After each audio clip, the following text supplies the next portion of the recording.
Friends, இன்னைக்கு நம்ம இந்த மீன் தான் வாங்கியிருக்கோம். இந்த மீனோட பேர் கீசா ஃப்ரெண்ட்ஸ். நான் உங்கள் மீன் பேர்லாம் சொல்லியிருக்கேன்ல உங்ககிட்ட. இந்த மீனோட பேர் கீசா, ஓகேவா? இந்த மீனை நான் எப்படி கட் பண்ணுறேன்னு பாருங்கள். இந்த ரெண்டு பக்கம் முள்ளு ரொம்ப ஷார்ப்பாக இருக்கும் ஃப்ரெண்ட்ஸ், ஆடாக இருக்கும். நீங்கள் பார்த்து பொறுமையாக கட் பண்ணுங்கள். அந்த ரெண்டு பக்கம் கட் பண்ணிட்டா மிச்சம்லாம் ரெக்க தான். அதை கட் பண்ணிட்டீங்கன்னா டக்குன்னு ஆஞ்சிடலாம், ஓகேவா? இது முள்ளு கையில் குத்தினா கடுக்கும் வேறு, அதனால் கொஞ்சம் பொறுமையாக செய்யுங்க, ஓகே ஃப்ரெண்ட்ஸ்? சரிங்களா? பாருங்கள், நான் சீசர்லேயே செவில் உடைக்கிறேன். செவில் உடைச்சிட்டு நம்ம இன்றைக்கி முழுசாக தான் போட போகிறோம் ஃப்ரெண்ட்ஸ். முழுசாக போட்டு ஆஞ்சி உங்களுக்கு நான் வறுத்து காட்ட போகிறேன், ஓகே ஃப்ரெண்ட்ஸ்? எப்படி இருக்குன்னு நீங்கள் இதேமாதிரி ட்ரை பண்ணி பாருங்கள். எப்படி இருக்குன்னு எங்களுக்கு கமெண்ட் பண்ணுங்கள், ஓகே ஃப்ரெண்ட்ஸ்? இப்போ பாருங்கள், ஃபுல்லாக நான் செதில் உடைச்சிட்றேன். செதிலெலாம் உடைச்சிட்ட பிறகு அதுக்கப்புறம் நம்ம இந்த வால் இந்த ரெக்கையெல்லாம் கட் பண்ணி க்ளீன் பண்ணிடலாம். நீங்கள் இதேமாரி செஞ்சு பாருங்கள், ஈஸியாக இருக்கும். எந்த மீனாக இருந்தாலுமே இந்த மீன் நல்லாயிருக்கும். ஆனால் பார்க்கறதுக்கு ரஃப்பாக இருக்கும், ஆனால் நல்லாயிருக்கும் சாப்பிட்றதுக்கு. வறுத்து சாப்பிட்டாலும் சரி, குழம்பு வச்சாலும் சரி, இன்னும் சுண்டை வச்சா செம்ம டேஸ்ட்டாக இருக்கும். செஞ்சு பாருங்கள், எப்படி இருக்குன்னு சொல்லுங்கள், சரிங்களா? இது உயிரோட மீன் தான். நான் எங்கள் அம்மா வீட்டை போய் வாங்கிட்டு வந்தேன், அதனால் இது உயிரோட மீன், ஐஸ் மீன் கிடையாது. பாருங்கள், டக்குன்னு ஆஞ்சிடுறேன்.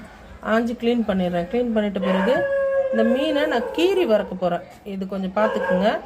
நான் புதுசாக அது எங்கள் வீட்டெல்லாம் கருவாடு தான் இந்த மாதிரி கீரி காய போடுவாங்க. நான் மீனை கீரி போட்டு வறுக்க போகிறேன். அது நான் இப்போ கழுவிட்ட பிறகு தான் அது கீறுவேன். எனக்கு கீறிட்டு நம்ம கழுவணும்னா அந்த சதையெல்லாம் போயிடும்.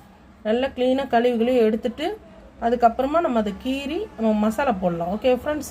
அதுமாரி நீங்கள் ட்ரை பண்ணி பாருங்களேன். ஒரு வித்தியாசமாக இருக்கும். நம்ம எனி டைமும் ஒரு முழுசாக போட்டு மீன் வறுக்கிறோம்ல, அதுமாதிரி இது கீரி போட்டு வருங்களேன். நல்லா மசாலாலாம் சதையில் ஊறி நல்லா கிறிஸ்பியாக வரும். அதை நான் உங்களுக்கு இன்றைக்கி செஞ்சு காட்டுறேன். பாருங்கள், நல்லா கழுவிடலாம். நான் ஆஞ்சிட்டேன், நல்லா கழுவிடுறேன், ஓகே ஃப்ரெண்ட்ஸ்? பாருங்கள், கழுவிட்டு கீறிடுறேன். பாருங்கள் எப்படி கீறுறேன்னு பாருங்கள். கீரி நல்லா மசாலா ஃபுல்லாக கோடு போட்டுக்குங்க. நீட்டாக கோடு போட்டுக்குங்க. நல்லா மசாலா ஊறின பிறகு நம்ம வறுத்தோம்னா அவ்வளோ டேஸ்ட்டாக இருக்கும் மீன். நம்ம எப்போவுமே ஒரே மாதிரி செய்கிறதோட இது ஒரு வித்தியாசமாக இருக்கும். பாருங்கள், எத்தனை கோடு போட்டிருக்கேன் மீனில். அத்தனை கோடுக்குமே நம்ம மசாலா நல்லா ஊற போடணும், ஓகே ஃப்ரெண்ட்ஸ்? பாருங்கள், நல்லா இதேமாரி நான் செய்கிறேன். செஞ்சு பாருங்கள். வீடியோ நாங்கள் போடுறோம், எங்கள் வீடியோவை பாருங்கள் ஃப்ரெண்ட்ஸ். நீங்கள் பார்த்தா தான் நாங்கள் போடுறதுக்கு எங்களுக்கும் ஆசையாக இருக்கும், சரிங்களா? பாருங்கள், மசாலா தேவையானது பாருங்கள். மீன் வறுக்க வீட்டு மிளகாத்தூள், மிளகுத்தூள், காஞ்ச மிளகா பொடி, மஞ்சத்தூள், தயிர், கான் மாவு, சால்ட்டு, லெமன் ஜூஸ் நல்லா போட்டு நல்லா 1 hour ஊற போடுங்க ஃப்ரெண்ட்ஸ்.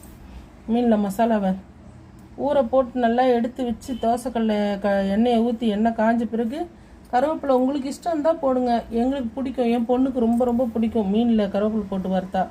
அதனால் அவளுக்காகவே நான் போடுவேன். எதாவது அவள் கேட்குறாலும் அது ஹெல்தி பொருள்னால் நான் கரெக்டாக செய்வேன். அதனால் அதில் நிறைய நான் கருவேப்பிலை போட்டு நான் வறுக்கிறேன். 1 hour ஊற போட்டு வறுத்து எடுங்களேன். செம்ம கிறிஸ்பியாக செம்ம டேஸ்ட்டாக இருக்கும். நீங்கள் செஞ்சு பாருங்கள், எப்படி இருக்குன்னு எங்களுக்கு கமெண்ட் பண்ணுங்கள். பாருங்கள் ஃப்ரெண்ட்ஸ், எவ்வளோ கருவேப்பிலை போட்டிருக்கேன் நான். இந்த கருவேப்பிலை நல்லா அதில் கிறிஸ்பாக வரும். அதனால் என் பொண்ணுக்கு ரொம்ப பிடிக்கும். பாருங்கள், திருப்பி போட்டேன். இப்படி திருப்பி எடுங்க. சுவையான மீன் வறுவல் ரெடி. இதேமாதிரி நீங்கள் செஞ்சு பாருங்கள் ஃப்ரெண்ட்ஸ். எங்களுக்கு எப்படி இருக்குன்னு கமெண்ட் பண்ணுங்கள். சப்ஸ்கிரைப் பண்ணிங்க, பெல் பட்டனை அழுத்திங்க. Thank you friends.